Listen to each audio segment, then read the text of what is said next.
সমুদ্রের গভীরে একটি ডলফিন সাঁতার কাটছে। দেখতে একদম স্বাভাবিক, নিরীহ, সুন্দর। কিন্তু এই ডলফিনের শরীরে বাঁধা আছে এমন কিছু যেটা একটা আস্ত যুদ্ধজাহাজকে মুহূর্তের মধ্যে টুকরো টুকরো করে দিতে পারে। শুনতে কি হলিউডের কোনো সায়েন্স ফিকশন মুভির গল্প মনে হচ্ছে? কিন্তু না, এটা বাস্তব এবং এই মুহূর্তে পৃথিবীর সবচেয়ে গুরুত্বপূর্ণ সামরিক পথগুলোর একটিতে ঠিক এই ভয়ঙ্কর পরিকল্পনায় বাস্তবায়নের দোরগোড়ায় দাঁড়িয়ে আছে। প্রশ্ন হলো, কোন দেশ এই পাগলামো করতে যাচ্ছে? আর যদি সত্যি এটা ঘটে তাহলে এর ধাক্কা গিয়ে পড়বে আমাদের প্রতিদিনের জীবনে। সেটা কিভাবে?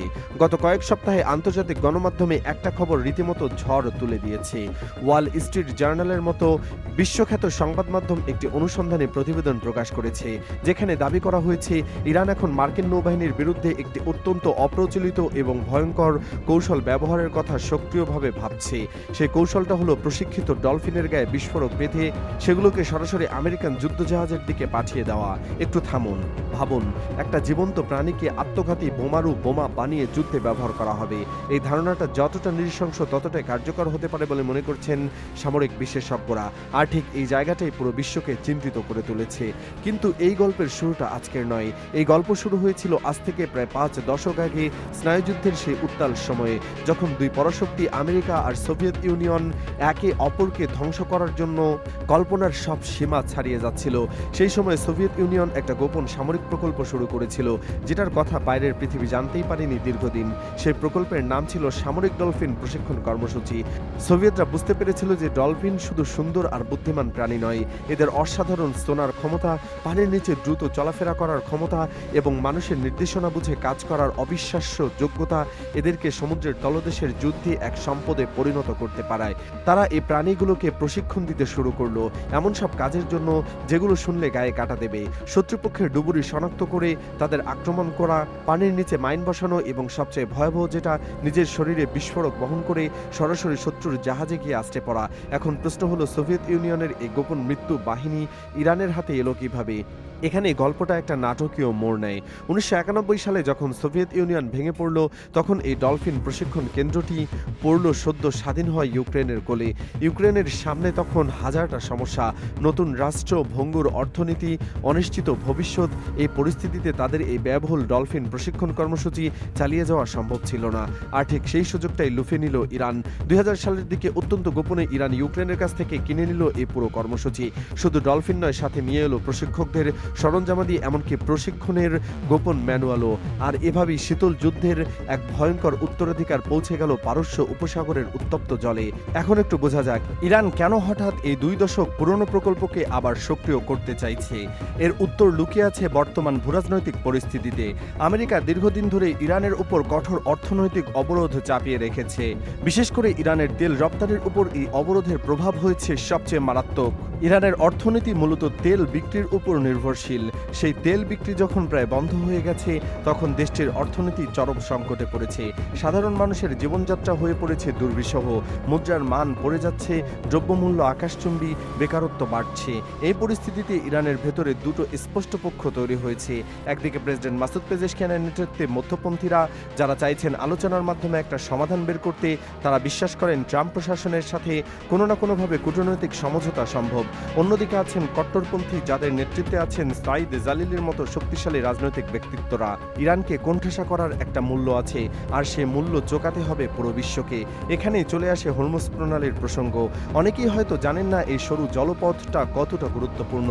কল্পনা করুন একটা সুতোর মতো সরু পথ, যেটা দিয়ে পৃথিবীর মোট জ্বালানি তেলের প্রায় 5 ভাগের 1 ভাগ প্রতিদিন পরিবহন হয়। এর সাথে যোগ করুন বিপুল পরিমাণ তরলীকৃত প্রাকৃতিক গ্যাস। যদি এই পথটা বন্ধ হয়ে যায়, এমনকি কয়েকদিনের জন্য, তাহলে কি হবে সেটা ভাবলে শিরদাঁড়া দিয়ে ঠান্ডা স্রোত বয়ে যায়। তেলের দাম রাতারাতি দ্বিগুণ 3 গুণ হয়ে যেতে পারে। পরিবহন খরচ বাড়বে, কারখানায় উৎপাদন কমবে, আপনার রান্নাঘরের রান্নার গ্যাস থেকে শুরু করে গাড়ির জ্বালানি, সবকিছুর দাম লাফিয়ে লাফিয়ে বাড়বে। নোবেলজয়ী অর্থনীতিবিদ পল ক্রুগম্যান ইতিমধ্যেই সতর্কবার্তা দিয়েছেন যে এই প্রণালীতে দীর্ঘমেয়াদী অচল অবস্থা বিশ্বকে আরেকটি বড় অর্থনৈতিক মন্দার দিকে ঠেলে দিতে পারে। কিন্তু ইরানের হুমকি শুধু ডলফিন আর মাইনেই সীমাবদ্ধ নয়, তাদের হুমকির তালিকায় আরও একটা ভয়ঙ্কর বিষয় যুক্ত হয়েছে, যেটা সম্পর্কে অনেকেই হয়তো ভাবেননি।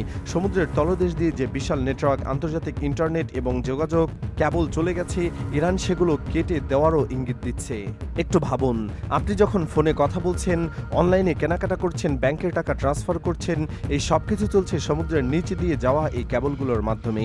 যদি এগুলোতে আঘাত হানা হয়, তাহলে আমরা এক মুহূর্তের মধ্যে প্রযুক্তিগতভাবে কয়েক দশক পিছিয়ে যেতে পারি। আন্তর্জাতিক ব্যাংকিং ব্যবস্থা ভেঙে পড়তে পারে, শেয়ার বাজারে ধস নামতে পারে, গোটা বিশ্বের যোগাযোগ ব্যবস্থার বিপর্যয় নেমে আসতে পারে। এদিকে আমেরিকাও কিন্তু হাত গুটিয়ে বসেনি। ওয়াশিংটন এই হুমকিকে অত্যন্ত গুরুত্বের সাথে নিচ্ছে। মজার বিষয় হলো, আমেরিকাও নিজেদের একটি সামরিক ডলফিন কর্মসূচি আছে, যেটা তারা নৌবাহিনীতে দীর্ঘদিন ধরে ব্যবহার করে আসছে। মার্কিন নৌবাহিনী ইতিমধ্যে হরমুজ প্রণালীতে তাদের নিজেদের প্রশিক্ষিত ডলফিন মোতায়েন করেছে বলে জানা যাচ্ছে। এর পাশাপাশি অত্যাধুনিক under water drone, submarine sensor network এবং মাইন নিষ্ক্রিয় করার বিশেষ হেলিকপ্টারও সেখানে পাঠানো হয়েছে। প্রেসিডেন্ট ট্রাম্প তো সরাসরি নির্দেশ দিয়ে রেখেছেন, যে কোনো ইরানি নৌযান যদি মাইন স্থাপনের চেষ্টা করে, তাহলে সেটাকে তাৎক্ষণিকভাবে ধ্বংস করে দিতে হবে। কিন্তু এখানে আসল জটিলতা। সামরিক বিশেষজ্ঞরা বলছেন, প্রচলিত যুদ্ধে আমেরিকার সাথে ইরানের কোনো তুলনাই চলে না। কিন্তু যখন একটা দেশ অপ্রচলিত পদ্ধতিতে আক্রমণ করে, যেমন একটা জীবন্ত প্রাণীর শরীরে বিস্ফোরক বেঁধে পাঠানো, তখন কোটি কোটি ডলারের অত্যাধুনিক প্রযুক্তিও অনেক সময় অসহায় হয়ে পড়ে। ডলফিন রাডারে ধরা পড়ে না। কোনো সেন্সর একটা জীবন্ত প্রাণী আর একটা সাধারণ সামুদ্রিক জীবের মধ্যে পার্থক্য করতে পারে না। ডলফিন সাঁতার কাটে প্রচণ্ড গতিতে এবং তাদের প্রাকৃতিক সোনার ক্ষমতা এতটাই উন্নত যে পানির নিচে তারা যে কোনো লক্ষ্যবস্তু নিখুঁতভাবে খুঁজে বের করতে পারে। এটা যেন এমন একটা অস্ত্র যেটাকে আগে থেকে চিনে রাখার কোনো উপায় নেই। এই পুরো পরিস্থিতির মধ্যে একটা নৈতিক প্রশ্ন উঠে আসছে, যেটা নিয়ে খুব কম আলোচনা হচ্ছে। সেটা হলো, একটা নিরীহ বুদ্ধিমান প্রাণীকে আত্মঘাতী হামলার অস্ত্র হিসেবে ব্যবহার করা। পশু অধিকার সংরক্ষণ ইতিমধ্যে এ বিষয়ে উদ্বেগ প্রকাশ করেছে। ডলফিন পৃথিবীর সবচেয়ে বুদ্ধিমান প্রাণীদের মধ্যে একটি। তারা আবেগ অনুভব করতে পারে, একে অপরকে চিনতে পারে, এমনকি মানুষের সাথে গভীর বন্ধন তৈরি করতে পারে। এমন একটা প্রাণীকে মৃত্যুর দিকে ঠেলে দেওয়া, সেটা যুদ্ধের নামে হোক বা আত্মরক্ষার নামে, এটা মানবতার এক চরম অবমাননা নয় কি? তবে ইরান একেবারে সব দরজা বন্ধ করে দেয়নি। তারা বিভিন্ন মধ্যস্থতাকারী দেশের মাধ্যমে একটা প্রস্তাবও দিয়ে রেখেছে।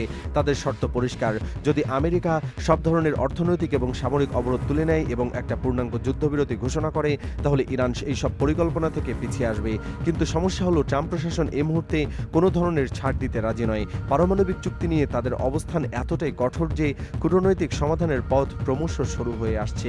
সব মিলিয়ে হরমুজ প্রণালীতে এই মুহূর্তে যা ঘটছে, সেটা শুধু দুটো দেশের মধ্যকার দ্বন্দ্ব নয়, এটা পুরো বিশ্বের জন্য একটা সতর্ক বার্তা। আমরা এমন একটি সময় এসে দাঁড়িয়ে আছি, যেখানে যুদ্ধ আর শুধু ট্যাঙ্ক, মিসাইল আর যুদ্ধ বিমানের মধ্যেই সীমাবদ্ধ নেই। সমুদ্রের গভীরে, ইন্টারনেটের তারে, এমনকি একটা ডলফিনের শরীরেও লুকিয়ে থাকতে পারে ধ্বংসের বীজ। ইরান যদি সত্যি এই পরিকল্পনা বাস্তবায়ন করে, তাহলে তা হবে আধুনিক যুদ্ধের ইতিহাসের সবচেয়ে অদ্ভুত এবং ভয়ঙ্কর অধ্যায়গুলোর একটি। আর তার প্রভাব শুধু মধ্যপ্রাচ্যেই সীমাবদ্ধ থাকবে না, সেই ঢেউ হেসে আছড়ে পড়তে পারে বিশ্বের প্রতিটি কোণে, প্রতিটি মানুষের জীবনে। এখন প্রশ্ন হলো, এই ভয়ঙ্কর খেলায় শেষ পর্যন্ত জিতবে কে? প্রযুক্তি নাকি প্রকৃতি? কূটনীতি নাকি যুদ্ধনীতি? আপনি কি মনে করেন, ইরান কি সত্যি এতটা মরিয়া হয়ে উঠেছে যে তারা সমুদ্রের প্রাণীদেরও অস্ত্র বানিয়ে ফেলবে, নাকি এটা শুধুই কূটনৈতিক চাপ তৈরির একটা কৌশল? আপনার মতামত কমেন্টে জানিয়ে দিন।